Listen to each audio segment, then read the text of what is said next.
ప్రతి నాయకుడు ఇంకా కుల వృత్తులు వదిలేయమని చెప్పకుండా ఆ కుల వృత్తుల్ని మెడలేసుకొని డమ్డమ్మని కొట్టమంటే అర్థమైంది. అంటే ఇప్పుడు మీరు ఏమంటున్నారు, ఎవరు కూడా డప్పులు కొట్టు. ఈ మాట నాది కాదు, నాట్ మై వర్డ్స్. మళ్ళీ చెప్తున్నా, గుర్తుపెట్టుకోండి.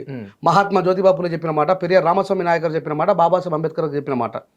ఓ దళితులారా, మీరు మీ కుల వృత్తుల్ని వదిలేసి పలకలు పట్టుకొని అక్షరాలు పట్టుకోండి అన్నాడు. అయితే ఆర్ఎస్ ప్రవీణ్ కుమార్ గారు అంత స్టేజ్ పోయారు. గాలి వినోద్ కుమార్ గారు ప్రొఫెసర్ కాగలిగారు. చదువుకోకుండా ఇంకా ఆనే ఉంటే అక్కడ ఉండకపోలేదు.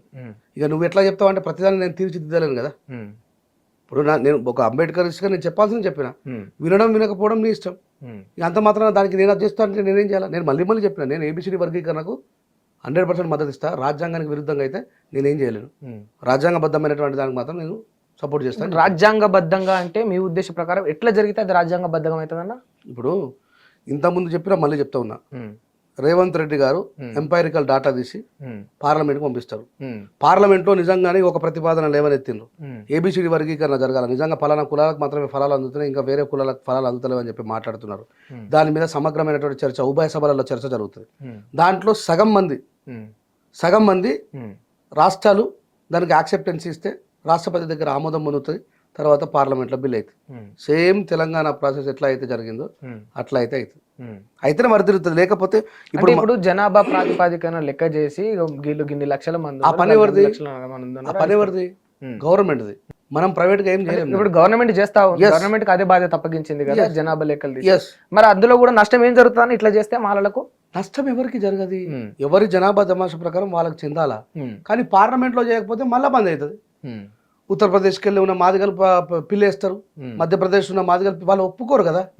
వాళ్ళని అడగకుండా ఎట్లా చేసిరు మీరు అని చెప్పేసి. కాకపోతే ఇంకో అవకాశం ఉన్నది ఇక్కడ పంజాబ్లో, అక్కడ ఉన్నటువంటి అన్ని కమ్యూనిటీలు యాక్సెప్టెన్సీ తీసుకొని తమిళనాడులో అందరు కలిసి ప్రభుత్వం దగ్గరకు రిక్వెస్ట్ చేసి మా జనాభా పెరిగింది కాబట్టి పెంచుకొని పంచుకుందామని చెప్పి, ఇద్దరి మధ్యలో ఏ సమస్య లేదు కదా, అదే జరగాలంటున్నాం. అట్లానే కృష్ణానికి నేను చాలాసార్లు ప్రతిపాదన పెట్టినప్పటికీ కూడా మాలోళ్ళు మాదిగోళ్ళు మీరంతా పెద్ద మనుషులంతా కూర్చొని రేవంత్ రెడ్డి గారి దగ్గర మాట్లాడుకొని ఎంపైరికల్ డాటా తీసుకొని జనాభా దామాషా ప్రకారం పెంచుకోండి.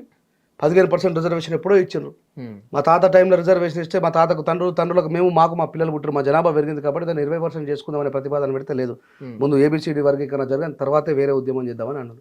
అసలు ఉన్న దాంట్లో మరి ఇంత కిరికిరి చేస్తున్నారు, ఇంత అపోజ్ చేస్తున్నారు కనుకనే మాలలు ఈ లొల్లిలన్నీ ఉన్నాయి. అసలు మీరు ఏబిసిడి వర్గీకరణ యాక్సెప్ట్ చేస్తే ఈ బాధే ఉండదు కదా అన్న? మేము ఏబిసిడి వర్గీకరణ నా ప్రివ్యూస్ ఏ వీడియోస్లో మాట్లాడినా ఎక్కడ మాట్లాడినా నేను ఏబిసిడి వర్గీకరణ వద్దని.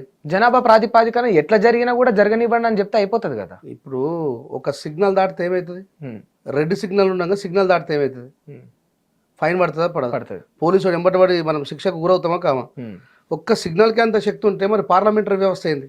ఇక నువ్వు నేను అనుకొని కూర్చొని ఈ ఊర్లో పంచాయతీ మాట్లాడినట్టు ఎవరంటే ఎవరు వచ్చేసి తీర్పు తీస్తే ఇంకా పార్లమెంట్ ఎందుకు, దానికి చట్టం ఎందుకు, దానికి లోక్సభ ఎందుకు, దానికి ప్రైమ్ మినిస్టర్ ఎందుకు, దానికి రాష్ట్రపతి ఎందుకు, ఇవన్నీ ఎందుకే? మనం మాట్లాడుకొని పంచాయతీ కూడా ఊర్లో పంచాయతీ కాదు కదా. ఈ రాష్ట్రానికి ఒక చట్టం ఉంది, ఈ రాష్ట్ర ప్రభుత్వం ఒక చట్టానికి అనుగుణపడి పనిచేయాలా. దీనికి ఒక పార్లమెంట్ ఉంది, పార్లమెంట్లో చట్టాలు చేయబడతాయి. ఒక కులాన్ని చేర్చాలన్నా ఒక కులాన్ని తీయాలన్నా ఆర్టికల్ 341కి ఒక క్లాజు జోడించాలా. ఒక చిన్న ప్రయత్నం కదా కులాన్ని చేర్చాలి. ఇప్పుడు చాలామంది శాఖలు బయట మేము మమ్మల్ని ఎస్సీలలో చేర్చాలని పోరాటం చేస్తూ ఉన్నారు. సాధ్యమైందా? అది పార్లమెంట్లో చట్టం చేయాలా. ఒక కులాన్ని చేయాలంటే అది చేస్తే మరి అట్లాంటిది విభజించాలంటే దానికి ఒక చట్టం జరగాలి. ఊరికే మనం అనుకున్నంత మాత్రం జరగదు. లేదు కాదు కూడదు, అందరి మద్దతు కూడబట్టి లేదు నన్ను రాష్ట్ర ప్రభుత్వం చేసేదాకా కాదు అంటే మందకృష్ణన్ మరి ఖచ్చితంగా అది నిలబడుతుందేమో ప్రామిస్ చేయమనండి. మందకృష్ణ గారికి మద్దతుగా ఉన్నటువంటి వ్యక్తులందరూ కూడా ప్రామిస్ చేయమనండి. రేపు పొద్దున పోయిన తర్వాత మళ్ళీ ముత్తుకుంటే ఏమొస్తుంది? వెంజర్ల రాజేష్కి వ్యక్తిగతంగా మందకృష్ణ మాదిగ అంటే ఏమైనా కోపం ఉందా అన్న? అట్లా అనుకున్నట్టయితే కేసీఆర్ గారి గవర్నమెంట్ కృష్ణను తీసుకుపోయి జైల్లో పెట్టినప్పుడు నేను దిష్టి బొమ్మ దహన కార్యక్రమాలలో పాల్గొన్నా. మా నాయకుడిని ఖచ్చితంగా విడుదల చేయాలని చెప్పేసి. నాకు ఆయనకు మధ్యలో వ్యక్తిగతమైనటువంటి కోపం ఏమీ లేదు. నేను ఎప్పుడు కూడా మాలోడుగా ప్రకటించుకొని చెప్పలేదు. ఈరోజు ఆ పరిస్థితి కల్పించింది ఆయన, క్లియర్గా కనబడుతుంది. ఆయన బీజేపీకి కర్ణాటకలో మద్దతు ఇచ్చి గెలిపించిండు, తెలంగాణలో మద్దతు ఇచ్చి గెలిపించిండు, ఆంధ్రాలో మద్దతు ఇచ్చి గెలిపిండు. ఈ రోజు మాట్లాడుతున్న మందకృష్ణ మా మందకృష్ణ కాదని చెప్పేసి చాలా ఇంటర్వ్యూలో చెప్పిన, ఇప్పుడు కూడా చెప్తాను. బీజేపీ కాజ్ కోసం కొట్లాడుతుండే ఇక్కడ తెలంగాణలో ఖచ్చితంగా బీజేపీ నుంచి ఎస్టాబ్లిష్ చేయాలని చెప్పేసి మందకృష్ణతో పాటు చాలా శక్తులు మెల్లమెల్లగా ఎమర్జీ పనిచేస్తూ ఉన్నాయి. బీజేపీకి సపోర్ట్ చేస్తున్నందుకే మీకు వ్యతిరేకిస్తున్నారా? ఆయన కాంగ్రెస్కు సపోర్ట్ చేసిండు, టీఆర్ఎస్కు సపోర్ట్ చేసిండు, ఇంతమందికి సపోర్ట్ చేసి గెలిచిండా? పదే అయిపోయింది కదా. మరి ఒక నీది రాజ్యాంగబద్ధమైనటువంటి పోరాటమే అయితే 30 సంవత్సరాలుగా నువ్వు ఎందుకు ఓడిపోతావు? ఈ దేశంలో ఉన్నటువంటి చాలామంది ప్రముఖులు ఆయనకు మద్దతు ఇచ్చారు. ఇలా కొత్తగా ఇచ్చేది ఏం కాదు. ఇలా బీసీ సమాజం నుంచి కానీ బ్రాహ్మణ సమాజం నుంచి కానీ మా అన్న అందరు మద్దతు కూడా కట్టుకుంటాడు కదా. ఇది 30 సంవత్సరాల నుంచి కూడా కట్టుకుంటాడు. 30 సంవత్సరాల నుంచి జరగలేదు, ఇలా జరిగినా పోతుందని చెప్తున్నారు. ఎందుకంటే అది కాన్స్టిట్యూషనల్ కాదు. అది ఆ విషయం చెప్తే ఎవరికి అర్థమవుతలేదు. రంజన్ రాజ్ మాదిగల నుంచి ఎవరన్నా వచ్చి రాజ్యాంగాన్ని కాపాడుకుందాం, ఇది రాజ్యాంగ విరుద్ధమని మాట్లాడే ధైర్యం సాహసం కూడా ఎవరు చేయట్లేదు. ఒక గాలి వినోద్ కుమార్ గారు వచ్చి చెప్పిన ఆయన ఏబిసిడి వర్గీకరణ వద్దంటలేడు, మేము కూడా వద్దంటలేము. ఆయన అయితే ప్రొఫెసర్గా మేము అదే చెప్తున్నాం, రాజ్యాంగబద్ధమైన ఏబిసిడి వర్గీకరణ చేసుకుందాం, అది శాశ్వతమైన నిర్మూలన. మళ్ళీ కలిసి ఉద్యమాలు చేయొచ్చు ఉమ్మడిగా ఎన్నో.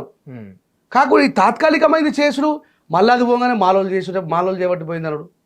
ఇప్పటి వరకు ఆయన నోట్లో నుంచి ఎప్పుడన్నా దీనికి ఉత్తరప్రదేశ్ మాదిగలు, మధ్యప్రదేశ్ మాదిగలు, బీహార్ మాదిగలు వ్యతిరేకం అని ఎప్పుడైనా ఆయన నోట్లో నుంచి మాట్లాడడం విన్నారా? ఎంతసేపు తెలంగాణలో మాలలోనే ఆంధ్ర మాలలోనే వీళ్ళే వ్యతిరేక అంటే ఉత్తరప్రదేశ్ మాదిగల కంటే బీహార్లో ఉన్న మాదిగల కంటే భారతదేశంలో అత్యధికంగా చమార్లు మాదిగలు సీఎంగా కొనసాగింది బీహార్ రాష్ట్రంలో. వాళ్ళకంటే శక్తివంతమైన వ్యక్తులు వివేక్ ఫ్యామిలీలో ఉన్నటువంటి ముగ్గురు. వీళ్ళు తెలంగాణ ఆంధ్రలో ఉన్నటువంటి మాలోళ్ళు ఎంత, వాళ్ళు ఎంత, వాళ్ళ శక్తి ఎంత. ఒప్పుకుంటారు తక్కువ ఉన్నది, జనాభా తక్కువ, దాంతో పోల్చుకుంటే దేశంలో ఉన్నటువంటి వాళ్ళతో పోల్చుకుంటే తక్కువే. నీకు ఉత్తరప్రదేశ్ బీహార్ రెండు పక్కకి వెళ్ళిపోతేనే భారతదేశం సగం వెళ్ళిపోయినట్టు కదా. మరి దానికి తోడు మధ్యప్రదేశ్ ఉన్నది. మరి ఇదే దమ్ముంటే పోయి ఉత్తరప్రదేశ్ చేయమనండి. ఈయనని నరేంద్ర మోడీ గారిని బట్టి ఈయన మాదిగా అయిననే అక్కడ 4 సార్లు సీఎంగా కొనసాగిన ఆమె ఎవరు? ఆమె మాదిగానే కదా. ఇప్పుడు ఆయనకు నచ్చినటువంటి ఇష్టం యోగి ఆదిత్యనాథ్ గారు కదా పరిపాలన చేస్తుంది, మరి చేయమనండి కదా. ఇప్పుడు భారతదేశంలో ఎక్కడ మాదిగలు లాభపడ్డా అది అన్న పేరు మీద లాభపడ్డట్టు కదా, కృష్ణ గారి పోరాట ఫలితంగా లాభపడ్డట్టు కదా. మరి అదే అక్కడ చేయమనండి కదా. ఒక్కసారి ఉత్తరప్రదేశ్కి పోతే చెప్పు దెబ్బలు పడితే అప్పుడు అర్థమవుతుంది ఆయనకు ఈయనకు అందరికి చెప్పు దెబ్బలు పడితే 100% మాయావతి. చూడండి ఒకసారి దమ్ముంటే, దమ్మున్న మునగడ ఎవడన్నా పోయి చూడండి. అన్కాన్స్టిట్యూషనల్గా ఏదైనా చేయడానికి కోసం ప్రయత్నిస్తే మేము మాట్లాడితేనే తట్టుకుంటారు, ఆమె చెప్పులతో కొడుతుంది ఏకంగా.